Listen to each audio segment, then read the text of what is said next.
morning, vlogsters. I know that it's not morning when I'm filming this. This is the day before. Today that I'm filming this is Wednesday.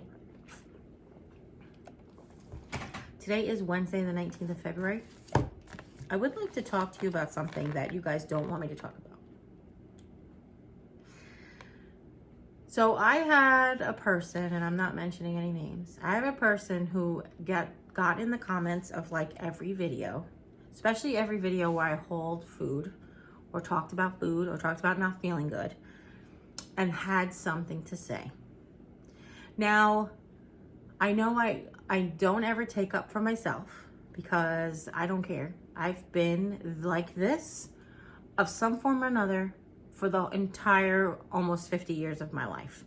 I was a fat baby, I was a fat toddler, I was a fat adolescent, I was a fat teenager, a fat young adult, old adult, middle ager, whatever. So I'm me, and this is me, and this is what I'm gonna be.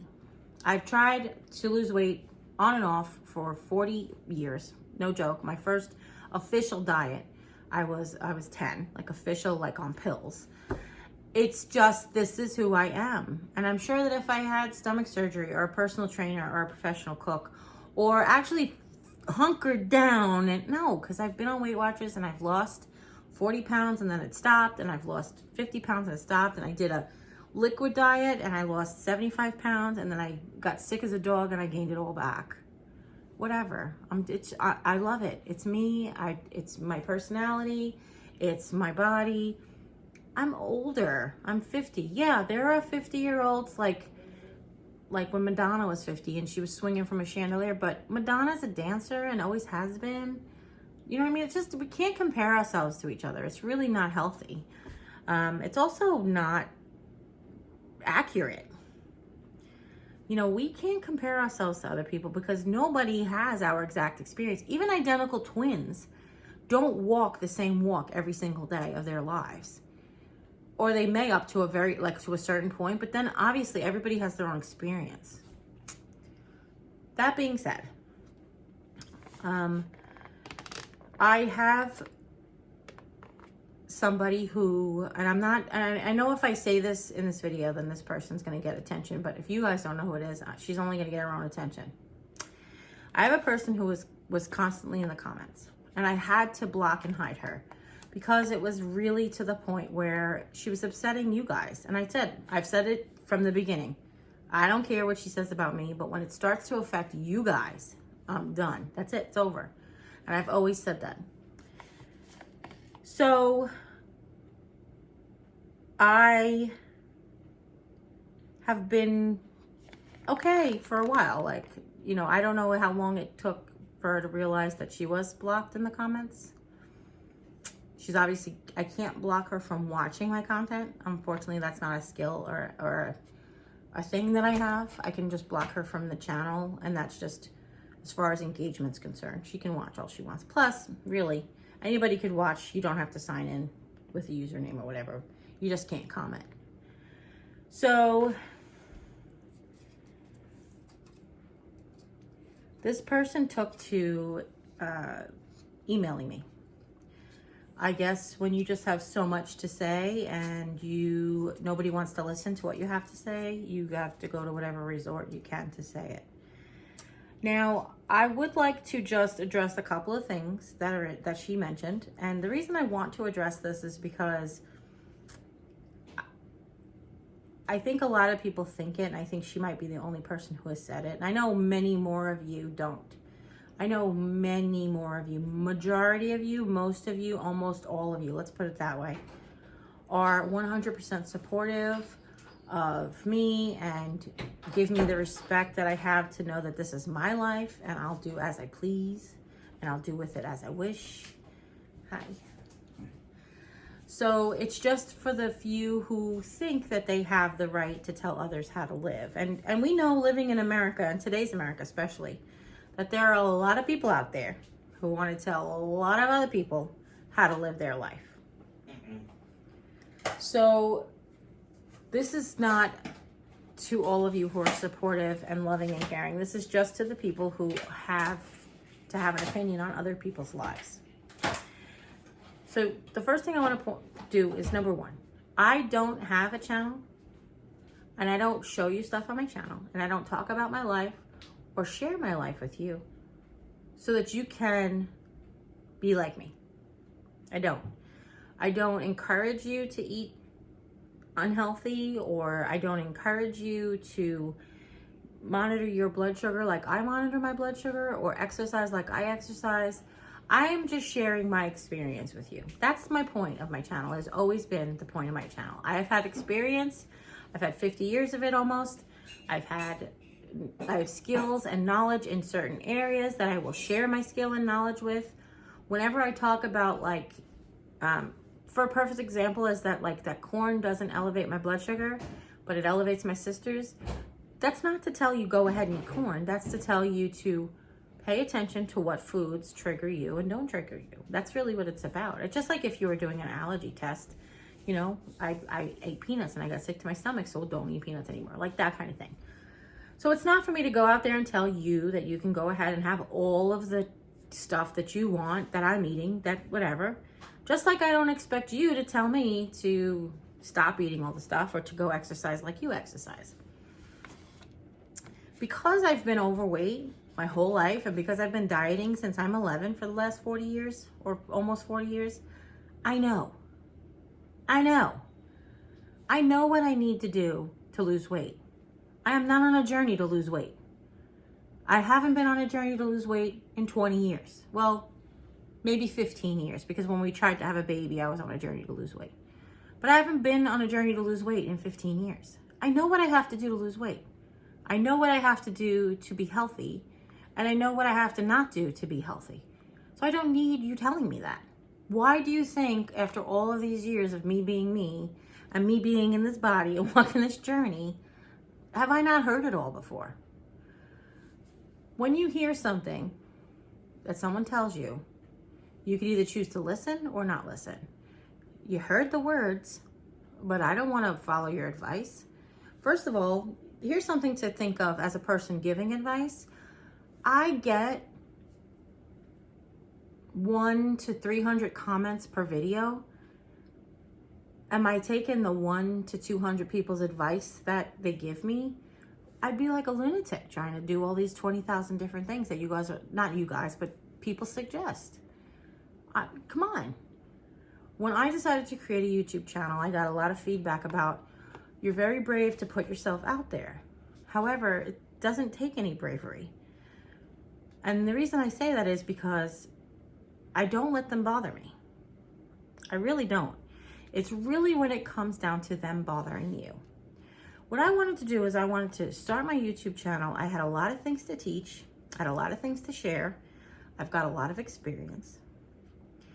And I wanted to do it as me. I put on some killer makeup and I can do some wicked hair. And I have lots of really nice clothes.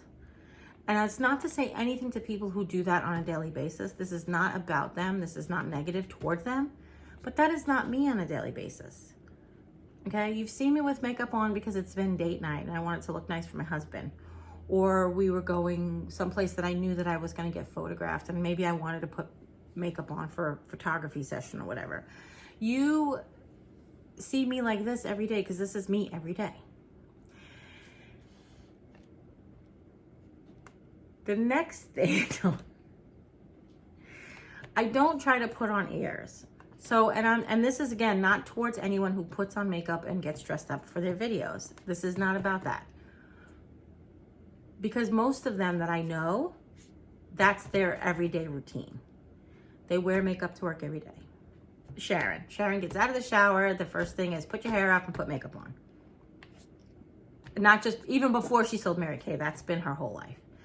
So when I was working at AHRC and around the 2000 and aughts, like maybe 8 to 10 to 12, I wore makeup every day. I did my hair every day. I wore nice clothes every day because I was in a work environment that it was acceptable to do that. And I felt good about, not good about myself because I feel good about myself every day, but I felt like that's something I wanted to do. I wanted to spend that time with myself doing that as opposed to anything else. And that's what I did. So, like I said, I can do it. It's just not who I am right now. Right now, I am a housewife who stays at home, who has limits in her mobility and her stamina. And yes, if I ate a vegetarian or vegan diet and exercised at a gym or at home for 2 hours a day, I would be all kinds of fit and feeling good. But that is not the life that I want to have. What I want to do is do everything that I possibly can, get the most out of it, and basically weigh the pros against the cons. Here's what I mean by that. Before I was diagnosed as diabetic, I always still love my sweets. But before I was diagnosed as diabetic, I loved my sweets so much that I would forego a meal to have like 4 devil dogs. Like, because I lived in New York and devil dogs were ample. That would be like, instead of dinner, I'm going to have 4 devil dogs tonight. Calorie-wise, whatever, fat-wise, carb-wise. Of course, it wasn't a healthy choice. There was no vegetables in it. There was hardly any protein in it. I understand that. But at the time, it didn't have any direct effect on me. It was one of those long, slow-growing effects. Diabetes, that's one of the things that's bad about diabetes, is that you don't really see a bad effect right away unless you're actually monitoring it. Because when my sugar gets high, sometimes I feel great. Like, I feel fantastic. And then I'll check my blood sugar, like, what? Because it doesn't always correlate to what you think it should feel like. So you just really have to monitor. Anyhow. When I was younger, I used to just offset. I would just do that. Now, I know I can't do that. Now, I know I can have a sensible dinner, a balanced dinner, a really, really high protein balanced dinner. And if I don't have any carbs at dinner, then I can go ahead and have a sweet snack. I probably shouldn't, no doubt. I should probably have some better, slow burning carbs, but it's the balance that I choose to have in my life. It's not for you to judge. It's not for you to decide. It's not for you to tell me how to live my life. It's my life, and I'm going to do what I feel is best for me. Okay? When I get to the point where I'll have one, and then I'll wait an hour and I'll feel great. So maybe I'll have a second one. And then that night I might not feel so good. And I'll be like, that's because you had the second one. So then I won't do that again. Do you know what I mean? Like, that's how you learn. You have to know your body. You have to learn what works for you and what doesn't work for you. Part of diabetes is, and especially when you're got a lot of, flaps and folds and stuff, is that you can be prone to yeast infections. Certain yeast infections, not just vaginal yeast infections, but like under your arms and under your skin flaps and stuff, under your breasts and that kind of thing. I think I could say boobs and not breasts on YouTube. I don't know. I don't care. If they demonetize me, I don't care, because this is not what this is about. You can get yeast infections because the dark, moist air is prone, and then sugar comes out in your skin, and then it creates this fermentation. So I know that if I've eaten something really bad and way too much of it, because I'm only human. I have emotional eating. I have boredom eating. I have like blind eating, like when we go to the movies and I'm like watching the movie and I didn't realize that I'm I don't eat that much popcorn. But like a quarter of the bucket of the popcorn's gone already. Like, oh my gosh, the movie didn't even start. It's because you get like focused. So, I do have those situations. And then if I do forget to put the thing away or to portion out some first, I can get to the point where I actually can cause one of these yeast infections because I've had high blood sugar or whatever. So that's another way that I know my body. I know my body. I take care of my body the best that I can take care of my body, that I'm willing to take care of my body. And that doesn't even make sense either, because I'm willing to take care of my body. I guess what rings true in my head every once in a while, and it's something that it works in both ways, is my mom. She's like, I don't want to live like this because I'm not happy. I don't want to eat saltine. Well, at the time she did think thin and she didn't know, I don't want to eat cottage cheese with Splenda on it for the rest of my life, because that's not makes me happy. I come from a family, we've centered around food. Food makes us happy. I'm happy to have food in my life. I'm happy to have my family in my life. And I have probably a semi-codependent relationship with food. No, I have probably an unhealthy relationship with food, but I don't care. It's my relationship. It's not hurting you. It's not hurting Jim. Though many of you think it hurts Jim because he has to do more stuff for me around the house. No, that's not the case. I'm a housewife now. He has to do a lot less now than he did when he was the housewife and I had the job. So just so you guys know that, okay? But yeah, I mean, you know, it's for me. It's for me. And I tell you all of this, honest to God, this whole entire vlog is because I want you all to know that nobody has the right to tell you how to live your life. Make suggestions. That's fine. Make suggestions. You know, take advice. Don't take advice. Tell people, I don't want your advice anymore. I'm done with having advice on how to lose weight or how to live my life anymore. Thank you. I appreciate it. And I've done that. I've told this person many times that I appreciate your help and your love, but I'm done with taking your advice. And